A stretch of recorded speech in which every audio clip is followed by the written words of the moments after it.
Hola amigos de Telaraña Farmacéutica, hoy los saludos de la ciudad de Granada, España. En esta oportunidad quiero compartir con ustedes el trabajo final que se desarrolló para la asignatura de interpretación de pruebas diagnósticas de laboratorio del máster de atención farmacéutica en la Universidad de Granada. El trabajo consistía en desarrollar un plan de atención farmacéutica sobre una enfermedad que era a libre selección del grupo de trabajo y debía centrar sus esfuerzos en saber qué pruebas diagnósticas eran las que se iban a incluir para evaluar el seguimiento del tratamiento. Entonces, acá les presento el plan desarrollado, que es Plan de Atención Farmacéutica en pacientes adultos sin comorbilidades que ingresan al programa de tuberculosis pulmonar para tratamiento con esquema primario a nivel ambulatorio.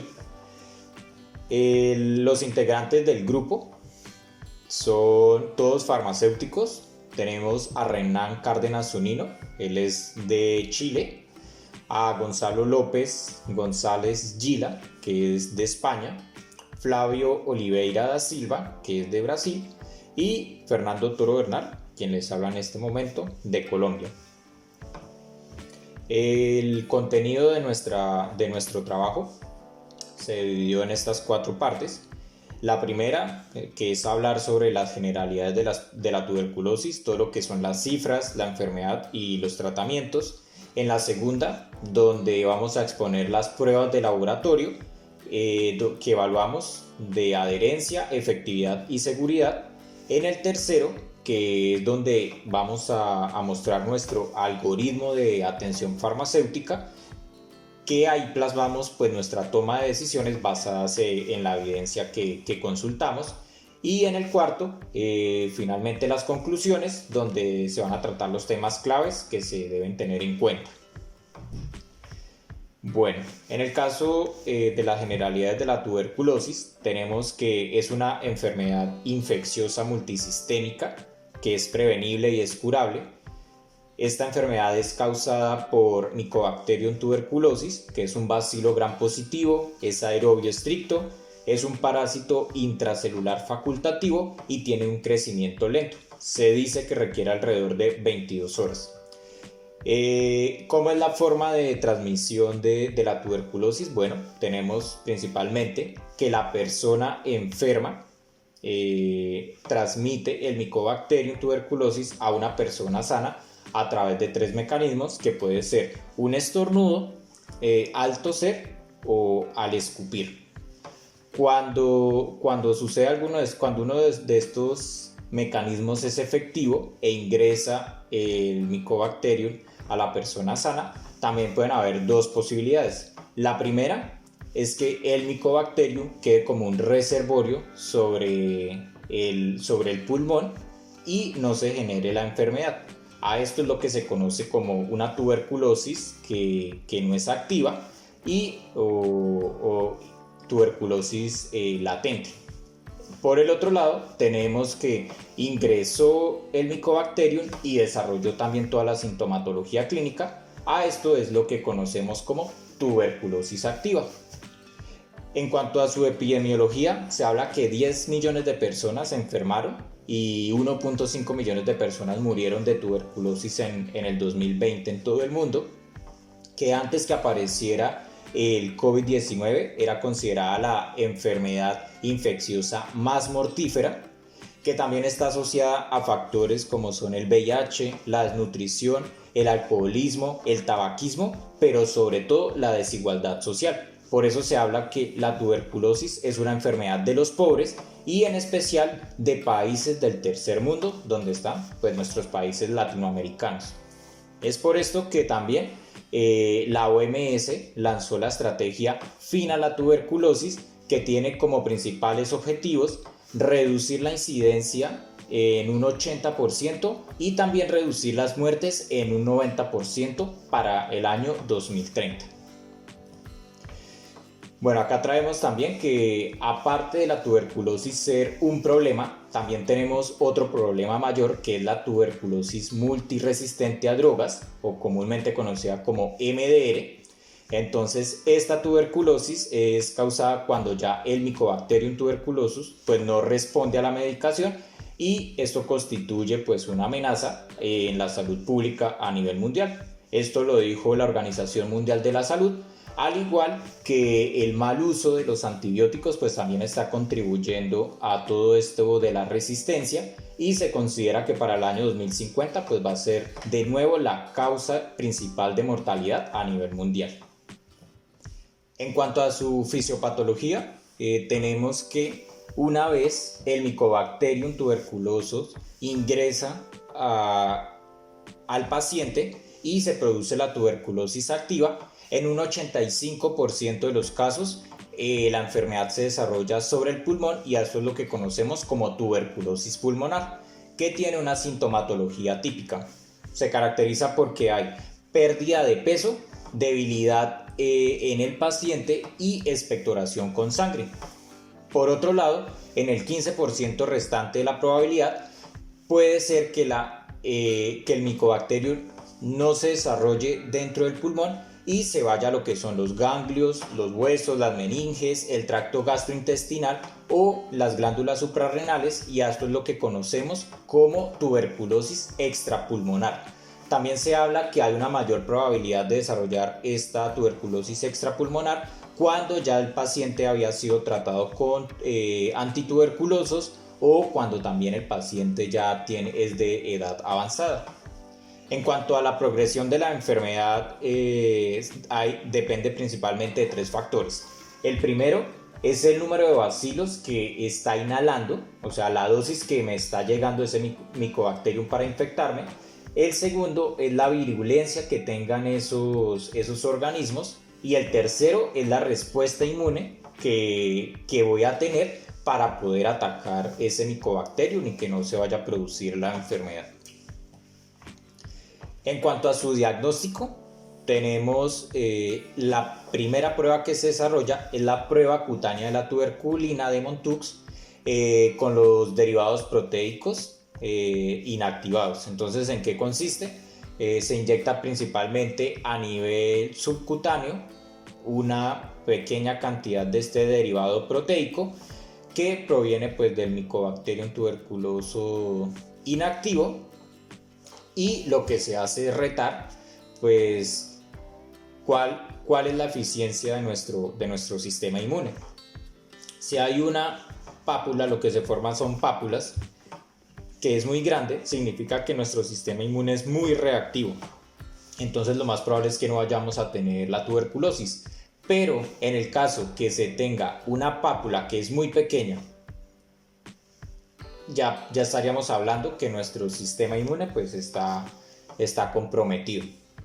El método de Montux no es es una prueba con alta sensibilidad y alta especificidad, pero debemos tener en cuenta que no es la única prueba diagnóstica que se debe utilizar para poder diagnosticar la tuberculosis. Por eso se recurre a otras 3 pruebas, que puede ser la radiografía de tórax, la tinción de Sid-Nielsen, que es con el frotis de esputo, la baciloscopia, y el cultivo de bacilos tuberculosis. Por otro lado, tenemos también que últimamente se ha incursionado mucho en la inclusión de pruebas moleculares. Entonces tenemos acá que últimamente se puede aplicar la PCR-NAT para Mycobacterium tuberculosis, o el ensayo de liberación de interferón gamma con sus respectivas sensibilidades y especificidades. En cuanto al tratamiento primario, lo que tenemos es que este esquema consiste de 2 fases. La primera fase es 2 meses de un tetraconjugado que está formado por isoniazida 300 miligramos, rifampicina 600 miligramos, piracinamida 1500 miligramos y etambutol 800 miligramos. Este tetraconjugado se da una vez al día por 2 meses. Cuando se termina esta primera fase, se pasa a la segunda fase, que ya tienes un biconjugado y va a durar 4 meses. El biconjugado está formado por la isoniazida, también 300 miligramos, y la rifampicina, 600 miligramos. ¿Qué debemos tener acá en cuenta? pues se hace o sea, los conjugados se tienen dentro de una misma forma farmacéutica con el fin de mejorar la adherencia al tratamiento del paciente.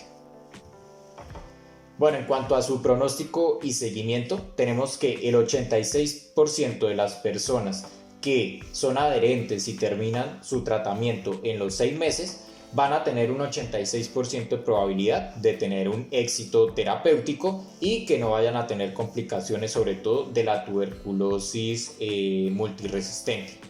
En el 14% restante ya hablamos de las recurrencias, y estas recurrencias pueden ser tanto a nivel de resistencia como también del desarrollo de tuberculosis a nivel extrapulmonar, ya los pacientes con inmunodepresión que también hayan tenido pues un tratamiento previo. En cuanto al seguimiento, tenemos lo que es la baciloscopia cada 1 o 2 semanas y los cultivos de esputo mensual, que más adelante también hablaremos de ellos en las pruebas de efectividad. Bueno, ahora sí, pasando a nuestro plan de atención farmacéutica, estos fueron los 2 objetivos que planteamos. El primero es contribuir a la optimización de la terapia farmacológica en tuberculosis a través de la aplicación de pruebas de laboratorio que permitan identificar problemas asociados a la medicación. En el segundo objetivo tenemos fortalecer el rol profesional del farmacéutico en la estrategia mundial para detener el avance de la tuberculosis a través de la participación activa en el seguimiento de pacientes con tuberculosis en tratamiento primario bajo los criterios de efectividad, seguridad y adherencia. Bueno, nuestro plan de atención farmacéutica lo basamos en la metodología DADER, que tiene estos 6 pasos. En el primer paso tenemos nuestro ofrecimiento del servicio en coordinación con un equipo que debe ser multidisciplinario, donde se incluyan profesionales de bacteriología, el equipo de enfermería y el grupo médico.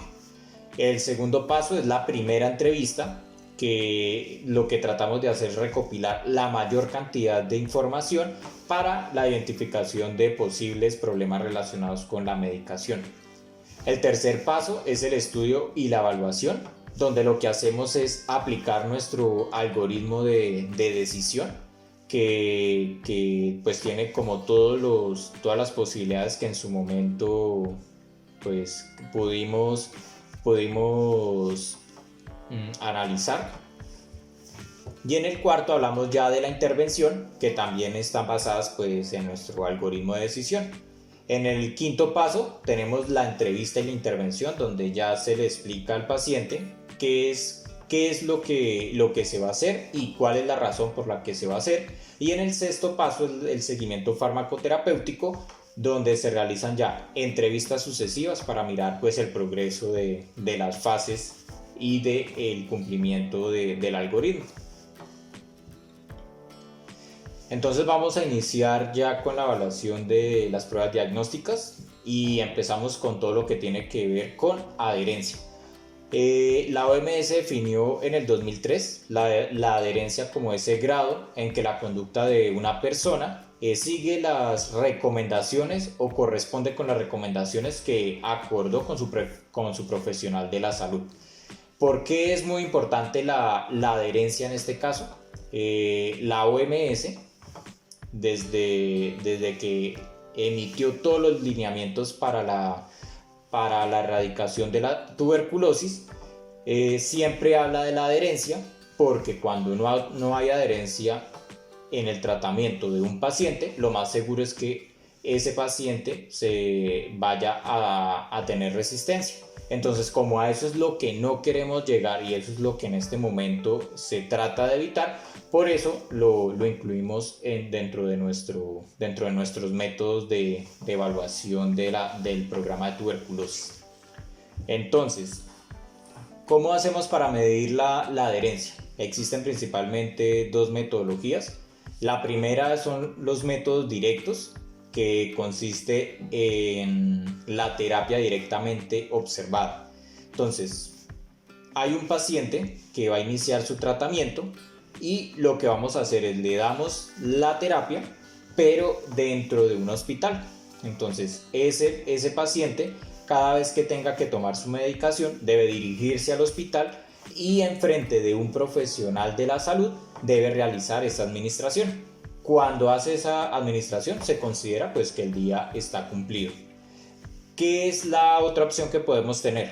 Bueno, que el paciente se quede en su casa y sea el profesional de la salud el que vaya hasta la casa del paciente, lleve el tratamiento y el paciente se lo tome en su casa.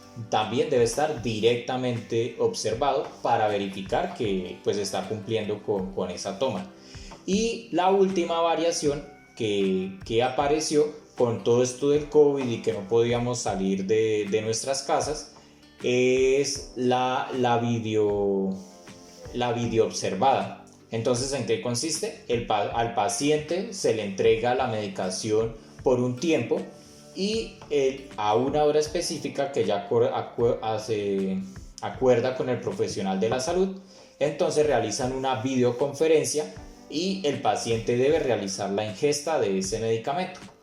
Mediante este método directo es que lo planteamos para realizar pues, la evaluación de adherencia. Sin embargo, también existe lo que es el método indirecto. Entonces, este método indirecto consiste en la entrevista que se le hace al paciente, donde se mira pues, qué tanto él conoce sobre su medicación, como esos indicios que nos puede decir si se lo está o no se lo está tomando. Y también otra ayuda que es el test de Morisky-Green. Este test es muy fácil de aplicar, consiste en 4 preguntas. La primera es si olvida alguna vez tomar los medicamentos para tratar su enfermedad.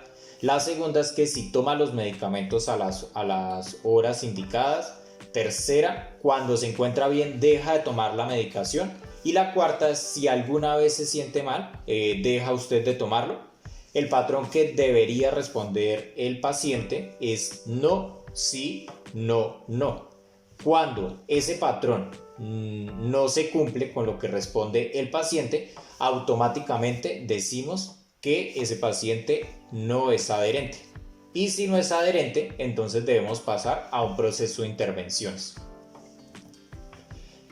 Y acá tenemos las intervenciones. Tenemos 3 tipos de intervenciones, lo que son las técnicas, las educativas y las comportamentales.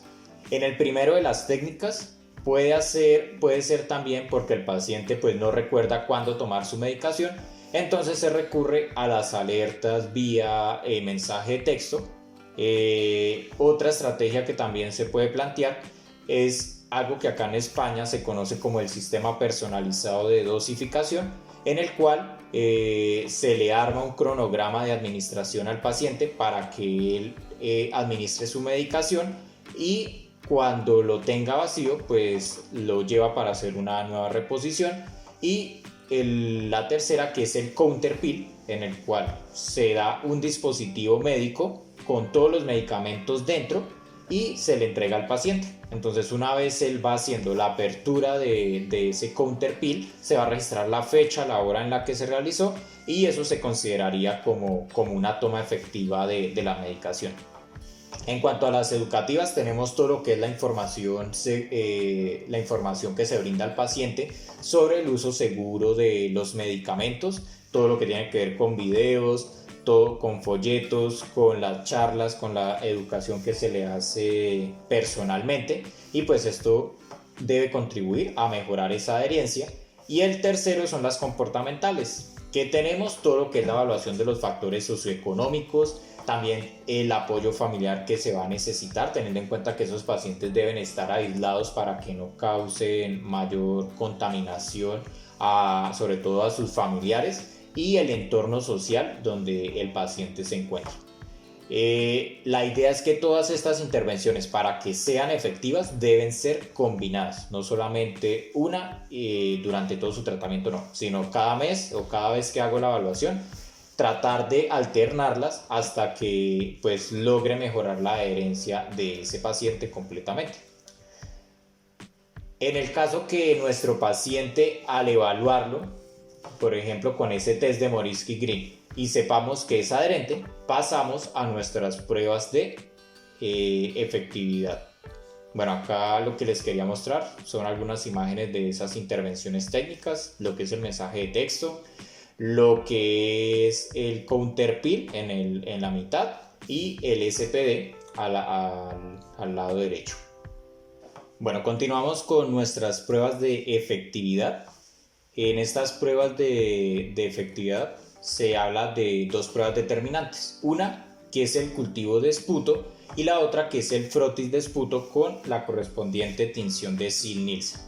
Hablamos que un tratamiento es efectivo cuando hay conversión negativa, o sea que ya no voy a tener Mycobacterium tuberculosis en esas muestras 2 veces consecutivas en un mes. Entonces, si el tratamiento es efectivo, ya continúo con la evaluación de nuestras pruebas de seguridad más adelante, pero cuando me aparece que no es efectivo, entonces debo buscar por qué no lo está haciendo. El primer factor que vamos a evaluar es la resistencia. Entonces, ¿cómo vamos a medir la resistencia? Principalmente lo planteamos a través de dos métodos, que es a través de unas técnicas moleculares que se conocen como el Expert MTB-RIF, que es el método CFA. Lo que me evalúa es si hay una resistencia específicamente a la isoniazida. La segunda técnica molecular que se plantea utilizar es el Genotype MDR+, que se conoce como el método Hein, y lo que me evalúa es la resistencia que tiene ese Mycobacterium tanto a la isoniazida como a la rifampicina. De aquí entonces aparecen pues unas clasificaciones para nuestra resistencia, si es sensible a todos los fármacos, si es resistente a la isoniazida o si es resistente a la rifampicina. Entonces, volviendo acá a nuestro árbol de decisiones, tenemos que si se hace la pregunta, ¿el paciente entonces es resistente? Si decimos que sí, entonces ya pasamos a evaluar a qué es resistente, sobre todo a la isoniazida o a la rifampicina. Si nos sale alguno de los dos medicamentos resistencia, lo que se haría es derivar al médico para que se plantee un tratamiento alternativo, sobre todo lo que tiene que ver con la inclusión de nuevos fármacos como son las fluoroquinolonas inyectables o el bedaquiline o cualquier otra alternativa a la que se deba escalar esa terapia. En el caso que hagamos la evaluación de la resistencia y nos salga que no es resistente, o sea que todavía es sensible a todos los fármacos, entonces debemos seguir explorando. ¿Cuál es ese segundo factor que exploraríamos? Todo lo que tiene que ver con la farmacocinética. Entonces acá tenemos que cómo vamos a medir esa farmacocinética para saber si está alterada o no, a través de la determinación de las concentraciones plasmáticas. Tenemos que acá tenemos en esta tabla los fármacos y la concentración máxima que se debería alcanzar en sangre para poder acabar con el Mycobacterium tuberculosis. Si esa concentración está menor a esa concentración máxima o esos valores normales, pues se consideraría que es una dosis terapéutica baja y lo que estamos haciendo es fortalecer a que se vaya a formar una resistencia y pues no nos vaya a funcionar nuestro tratamiento. Y esto lo conseguimos a través de un Therapeutic Drug Monitoration, donde se realiza pues el ajuste de dosis. Entonces ya realizamos esta prueba y tenemos dos posibilidades. La primera es que nos dice que no hay una farmacocinética alterada, entonces ahí lo que debemos hacer es derivar al médico para ver qué otra posibilidad pues hay o qué otra causa pueda deberse a esta inefectividad del tratamiento. Y en el caso que sí está alterada, pues pasamos a hacer nuestra primera corrección de dosis y evaluar pues también el Therapeutic Drug Monitoration. De acuerdo a esa corrección, luego vamos también a volver a evaluar. Vamos a decir, ¿eso me funciona? Si me funciona y decimos que sí, entonces ya pasamos a lo que es la evaluación de las pruebas de seguridad. Pero si no, o sea, si ya le hice el ajuste de dosis y aún así me da que mi tratamiento es inefectivo, pasamos a evaluar un tercer factor. Esto es algo que no conocíamos y es evaluar si la farmacogenética de ese paciente está alterada. ¿Qué es lo que sucede? En la literatura lo que se ha encontrado es que la farmacogenética del paciente en relación a estos tratamientos antituberculosos puede estar mediada por por esta enzima que es la NAT2 y por este gen que es el ESLCO1B1. Entonces tenemos que en el caso de la NAT2 lo que me va a dar es que es el fármaco que está implicado es la isoniazida y la principal causa es que me va a volver un acetilador rápido. Cuando hay una acetilación rápida lo que hace es que el fármaco se elimine más rápido en nuestro organismo y no se alcancen esas dosis terapéuticas. Y en el caso de este gen que ponemos acá está implicado principalmente por la rifampicina y esa causa pues de un polimorfismo. Si nosotros identificamos que la farmacogenética de ese paciente está alterada, también debemos hacer un ajuste de dosis, pero este ajuste de dosis va a estar proporcionado de acuerdo a unas guías de práctica clínica de farmacogenética. Entonces, ¿qué es lo que tenemos?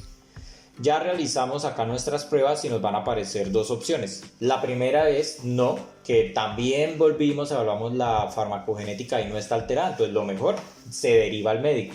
Pero si está alterada, entonces se debe hacer un ajuste de dosis. Cuando se realiza ese ajuste de dosis también debemos volver a evaluar. ¿Está funcionando? Si decimos que no, pues debemos ya también derivar al médico, pero si decimos que sí, pasamos, entonces ya encontramos como nuestra causa, nuestra última causa y pasamos a hablar las pruebas de seguridad. Bueno, acá ya estas son la tercera batería de pruebas que vamos a realizar. Es todo lo que tiene que ver con la seguridad, teniendo en cuenta que a través de los años, pues los reportes que se han notificado de farmacovigilancia activa y pasiva están relacionados con todo lo que es la hepatotoxicidad. Es por esto que también la Organización Mundial de la Salud ha implementado un programa que se llama el Drug Induced Liver Injury, que se abrevia como DILI, en el cual lo que busca es que desde la fase del desarrollo de un medicamento hasta su postcomercialización se evalúe siempre la hepatotoxicidad de los fármacos y se establecieron ya guías de cómo realizarlo. Esto fue a través de una rama de la OMS que se llama el CIOMS.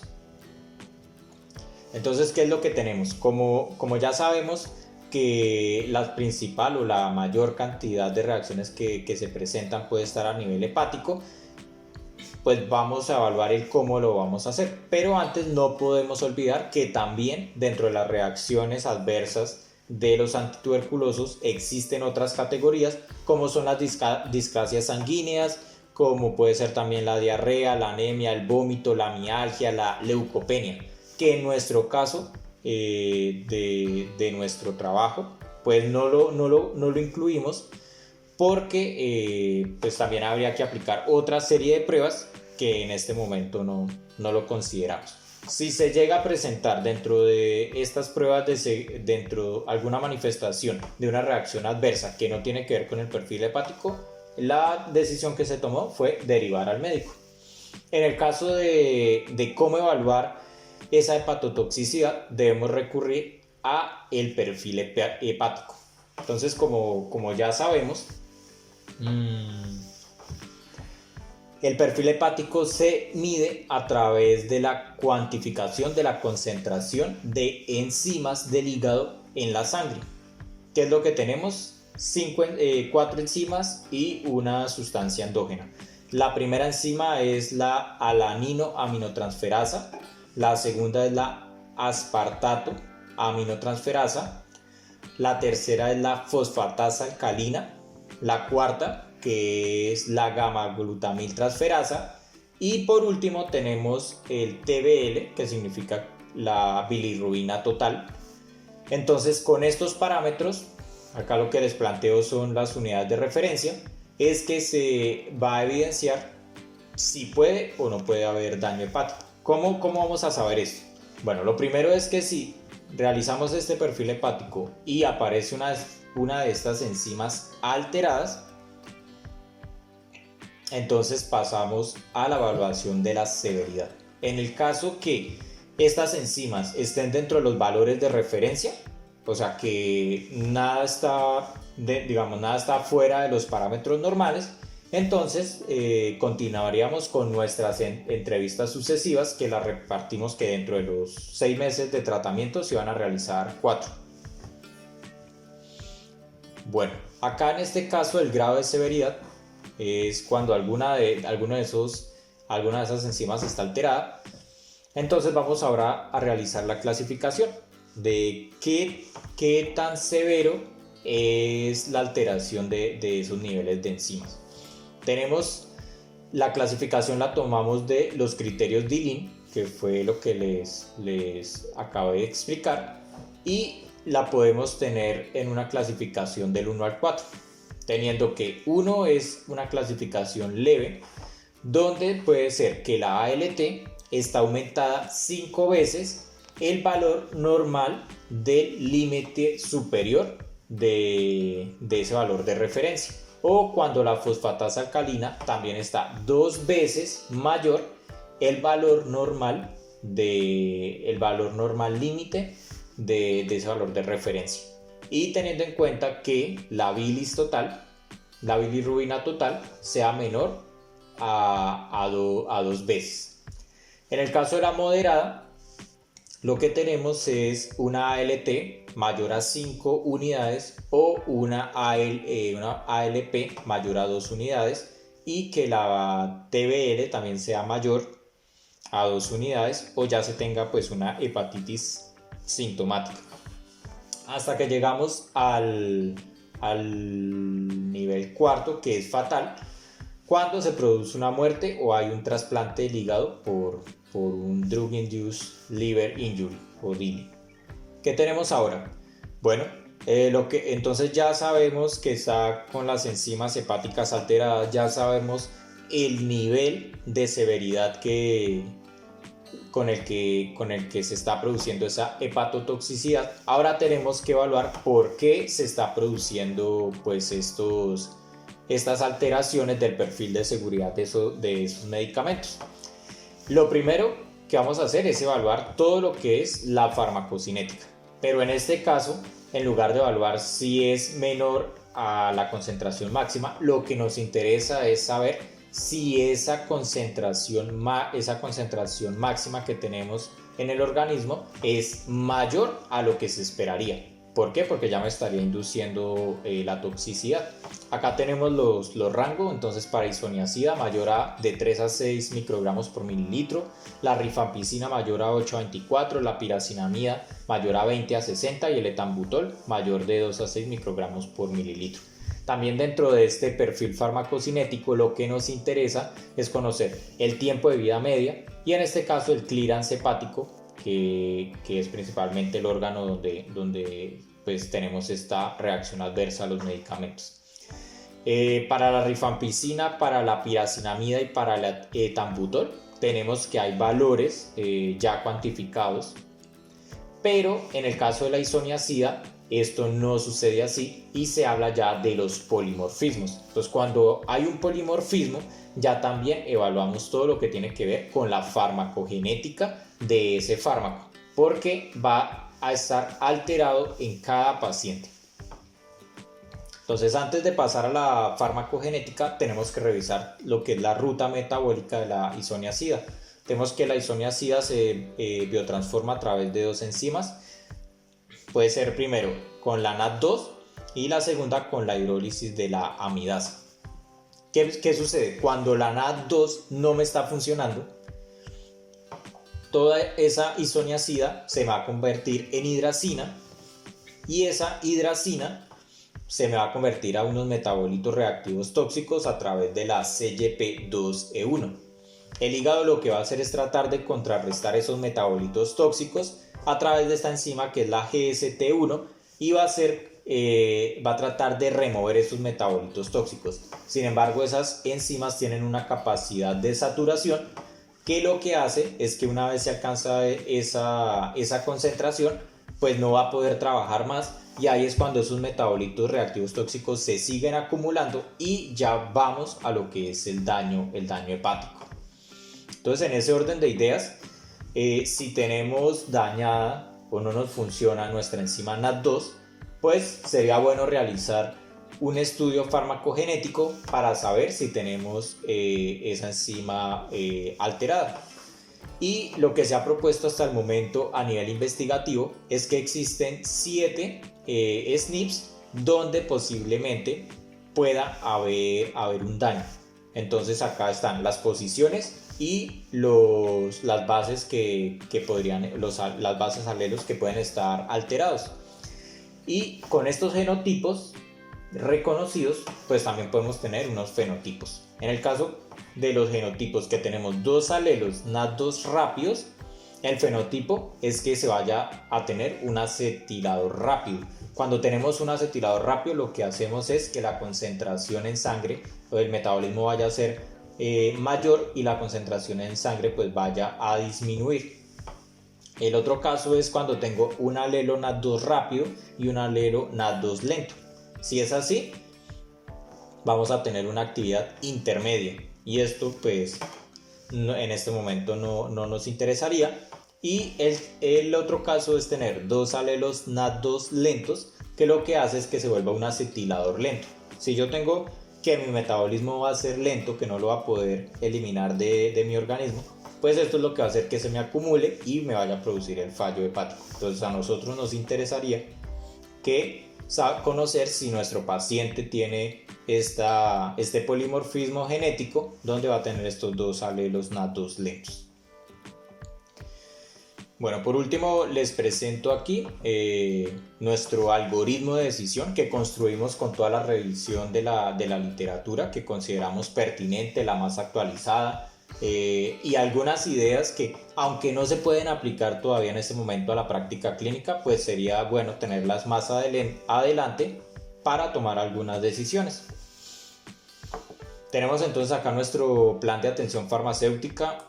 Los criterios de inclusión que tenemos es que los pacientes deben ser adultos, deben tener tuberculosis pulmonar, deben tener un inicio, o sea, el inicio del esquema va a ser primario, y además de eso no puede tener comorbilidades, como cuáles, el VIH, la diabetes mellitus, la hepatitis, teniendo en cuenta que cuando ya existen estas comorbilidades, se van a generar interacciones, se pueden generar también el cambio del esquema del tratamiento. En el caso de los criterios de exclusión, vamos a tener pacientes embarazadas y pacientes que estén en lactancia materna. Estos pacientes no se van a incluir en nuestro plan. Bueno, luego de definir los pacientes que van a ingresar a nuestro programa, tenemos que pasar a evaluar la adherencia. ¿Cómo lo hacemos? Ya como lo habíamos estudiado, acá están los métodos directos, indirectos, la entrevista, el test de Morisky-Green, la terapia directamente observada. Y eso lo que me va a dar es 2 brazos. El primer brazo me va a decir es si no es adherente, entonces listo, continuamos a las intervenciones. Acá todo lo que son las intervenciones técnicas, educativas, comportamentales. Y cuando tenemos que sí es adherente, pasamos ya a evaluar todo lo que es la efectividad. ¿Cuáles son los métodos? Bueno, obtención de Nielsen, el cultivo de esputo. Y acá también vamos a tener 2 brazos. El primer brazo es que no es efectivo, entonces vamos a tener que hacer toda la evaluación de los factores de efectividad. Y el tercero, que es el sí, o sea que si es efectivo, entonces hago la evaluación ya de seguridad. Entonces acá tenemos cuando no es efectivo, pasamos a evaluar la resistencia. Si es resistente, entonces qué tipo de resistencia tiene. Y cuando se identifica, pues ya pasaría a un escalonamiento del tratamiento. Y en el caso que no es resistente, entonces seguimos indagando por qué no funciona nuestro tratamiento. Pasamos todo lo que es a la evaluación farmacocinética mediante el Therapeutic Drug Monitoration.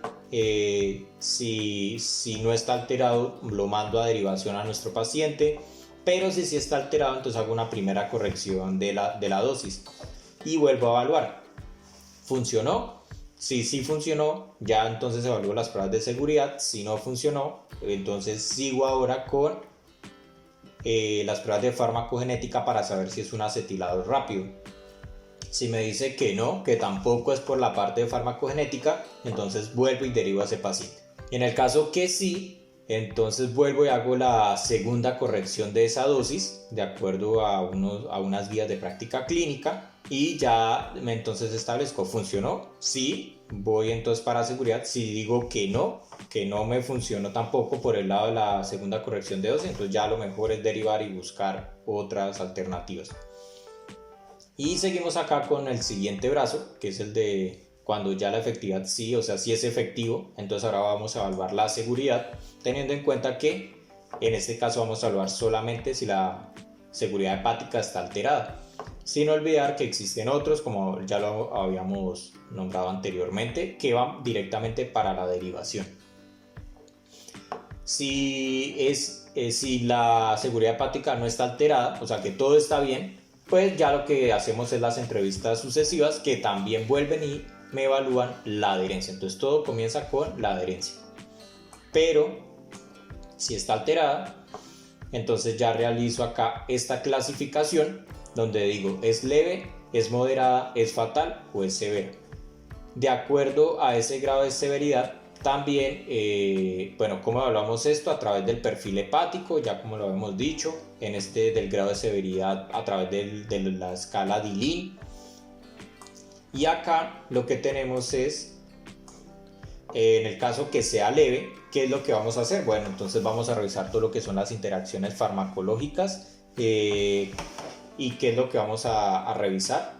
Si hay fármacos de venta libre, como lo es el acetaminofén, esto puede contribuir a que haya un fallo hepático, entonces debo hacer un cambio horario, una suspensión. Y en el caso también que se pueda tener otros como suplementos dietarios, fitoterapéuticos, alimentos o el alcohol, que también deben suspenderse y volver a evaluar la seguridad. En el caso que no se tengan interacciones farmacológicas, pues se pasaría a que esto no es cierto, entonces vamos a evaluar de nuevo la adherencia en otra entrevista sucesiva. Cuando ya hablamos de la severidad moderada, aparte de lo que se hizo en la ley, que fue la revisión de las interacciones farmacológicas, vamos a evaluar también la farmacocinética, que es lo que nos interesa, saber si la concentración máxima es mayor al valor de referencia. Si eso no es cierto, o sea que eso está bien, entonces vamos a derivarlo al médico. Pero si esto es cierto, que está alterado, entonces lo que vamos a hacer es una separación del esquema, una corrección de dosis, puede ser también una solución, un cambio en la vía de administración a intravenoso. Y acá volvemos a evaluar, funciona o no funciona, derivamos o continuamos a la siguiente entrevista, que es adherencia. Y en el caso tenemos que cuando es severa, entonces hacemos los criterios de la moderada, las pruebas de la moderada, que es interacciones farmacológicas, la prueba de farmacocinética, pero aquí entonces ahora hablamos farmacogenética y lo que buscamos es saber si es un acetilador lento. Acá nos va a decir no o sí. Si es no, nos vamos para derivación. Si es sí, vamos a hacer entonces una segunda corrección de la dosis y vamos a evaluar nuevamente. ¿Funcionó? ¿Sí o no? Y acá entonces vamos a ir que si no funciona, pues los llevamos a ese paciente hasta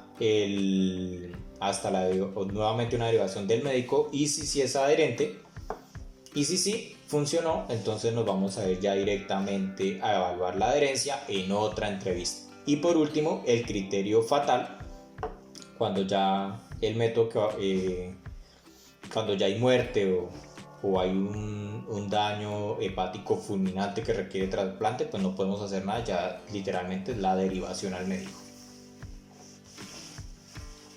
Bueno, ya para terminar, como conclusiones tenemos primero, la tuberculosis continúa siendo hoy en día un problema de salud en todo el mundo asociado a la inequidad social.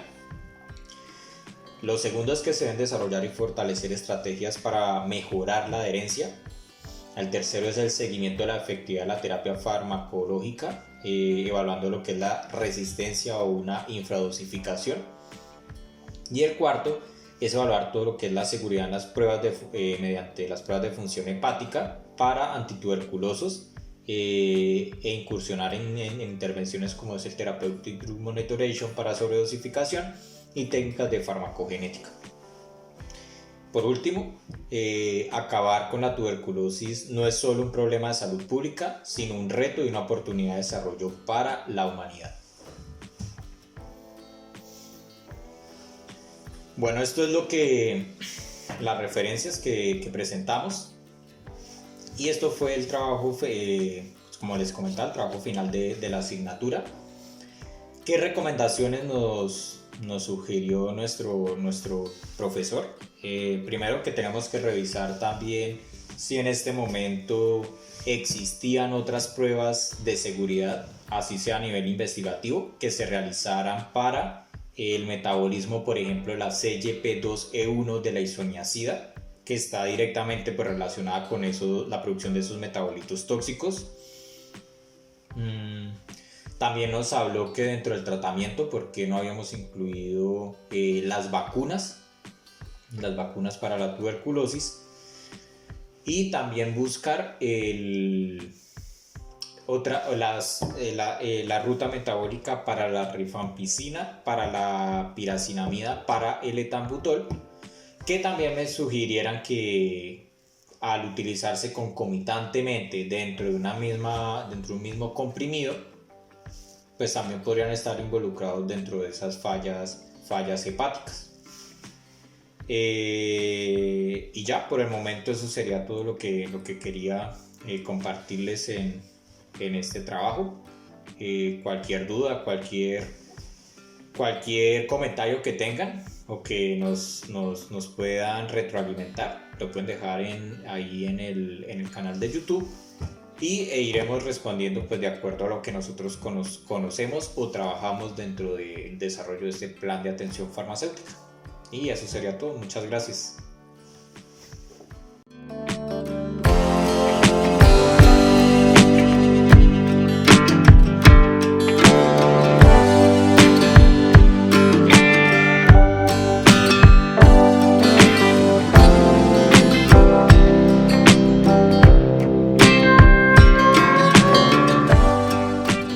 El paciente también empieza a toser o expectorar con sangre, y